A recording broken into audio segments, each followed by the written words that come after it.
नमस्कार विद्यार्थी मित्रांनो. चला स्टार्ट करू आपण आपला आजचा सेशन. मी प्राध्यापक अमोल सोहनी वेलकम करतो तुमचं स्पीड ॲग्री मराठी या आपल्या युट्यूब चॅनलमध्ये. आज आपण बघणार आहे एक्झॉस्टिव्ह क्रॉप आणि रिस्टोरेटिव्ह क्रॉप यांच्यामध्ये नेमका काय फरक.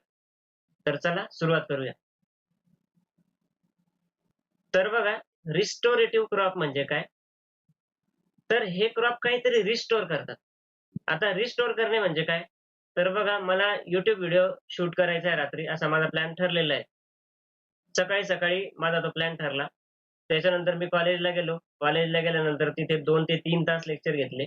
त्याच्यामुळे माझी एनर्जी बरीचशी तिथे गेली. ट्रॅव्हलिंगचा वेळ आणि त्याच्यामुळं मग काय झालं, माझे शरीर एकदम थकून गेलं. माझी जी एनर्जी होती ती एकदम कमी होऊन गेली आणि त्याच्यामुळे ती एनर्जी रिस्टोर करण्यासाठी मला काय करावं लागेल, तर मस्तपैकी रात्री कडक जेवण करून घ्यावं लागेल आणि शांत झोपावं लागेल. सकाळी उठले, की एनर्जी जी होती ती रिस्टोर. तर समजलं रिस्टोर करणे म्हणजे काय? तर हे क्रॉप जे आहे, ते काय करतात, रिस्टोरेटिव्ह क्रॉप काय करतात, जमिनीतले मूलद्रव्य जमिनीला वापस देण्याचं काम करतात. यांचे उदाहरण जर आपण बघितले, तर उदाहरणांमध्ये तूर येतं, उडीद येतं, मूग येतं आणि अजून बरेचसे क्रॉप येतात. आता ह्या क्रॉपचा जर आपण विचार केला, तर हे सगळे जे आहेत, हे पल्सेस आहे, ज्यांना मराठीमध्ये आपण डाळवर्गीय पिकं म्हणतो. तर डाळवर्गीय पिकं जे आहेत, ते रिस्टोरेशनचं काम करतात. जमिनीला मूलद्रव्य देण्याचं काम करतात. कशा पद्धतीने देतात? तर हे जर पीक आपण उपटले, तर यांच्या मुळांशी आपल्याला गाठी दिसतात. ह्या गाठी कशाच्या असतात? तर हवेतला जो नायट्रोजन आहे, हे पानांद्वारे, फुलांद्वारे, फळांद्वारे ॲब्सॉर्ब केला जातो आणि तो नायट्रोजन कुठपर्यंत पोहोचतो? मुळांपर्यंत पोहोचतो. मुळातल्या गाठी तो नायट्रोजन जमिनीमध्ये फिक्स करतात आणि त्याच्यामुळं जमिनीतून काढलेला जो नायट्रोजन आहे, तो जमिनीमध्ये वापस दिला जातो. ह्याच पिकांना आपण रिस्टोरेटिव्ह पिकं असं म्हणतो. होप सो हा कन्सेप्ट जो आहे तो क्लिअर झाला असेल.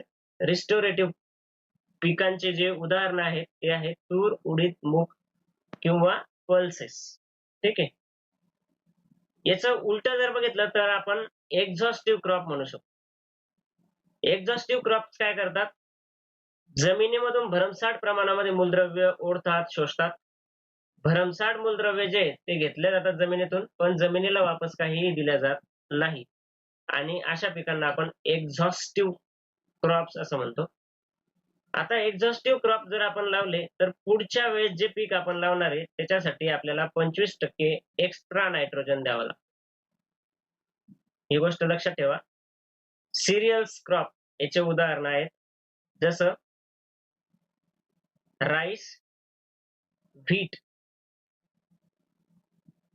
ज्वार हे एक्झाम्पल आहे. ठीक आहे. तर सर, फक्त सिरियलच उदाहरण आहेत का एक्झॉस्टिव्ह क्रॉपचे? तर नाही साहेब. कॅश क्रॉप सुद्धा उदाहरणं आहेत. कॅश क्रॉपमध्ये कॉटन असेल किंवा शुगरकेन असेल, हे सुद्धा एक्झॉस्टिव्ह क्रॉप आहे. भरमसाठ प्रमाणामध्ये न्यूट्रिएंट त्यांना लागतात जमिनीमधून आणि जमिनीला वापस काहीही मिळत नाही. तर मला वाटतं हे 2 कन्सेप्ट तुमचे क्लिअर झाले असेल. रिस्टोरेटिव्ह क्रॉप आणि एक्झॉस्टिव्ह क्रॉप. एक्झॉस्टिव्ह क्रॉप्स लावल्यानंतर पुढचं येणारं जे पीक आहे, पुढचं जे पीक आपण सोइंग करणार आहे, त्याला 25% एक्स्ट्रा डोस आपल्याला द्यावा लागतो आणि रिस्टोरेटिव्ह क्रॉप आपल्या शेतामध्ये आपण लावलेलं असेल, तर येणारं जे पीक आहे पुढचं, जे पीक आपण सोइंग करणार आहे, त्याला 25% कमी नायट्रोजन द्यावा लागतो. या दोन्ही गोष्टी ज्या आहेत, त्या लक्षात ठेवण्यासारख्या आहेत. तर होप सो हे दोन्ही कन्सेप्ट तुमचे क्लिअर झाले असेल.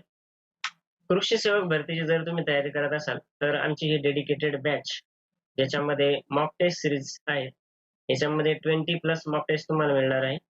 15 मागच्या वर्षीचे पेपर आहेत आणि 2000+ व्ही-आय-पी वन लाइनर्स तुम्हाला जे परीक्षेसाठी अत्यंत महत्त्वाचे असतील असे वन लाइनर्स आम्ही देत आहोत. प्राईज याची 499 होती. पण आम्ही डिस्काउंट कुपन चालू केलेलं आहे, ज्याच्यामध्ये ₹99 मध्ये तुम्हाला ही टेस्ट सीरीज आणि व्ही-आय-पी वन लाइनर्स मिळून जातील. तर चेकआउट करायला विसरू नका. याच्यासाठी तुम्हाला स्पीड ॲग्री जे ॲप आहे, ते प्ले स्टोअरवरून डाउनलोड करून घ्यायचंय आणि त्याच्यामध्ये ही बॅच जी आहे तुम्हाला मिळून जाईल. धन्यवाद. थांबतोय.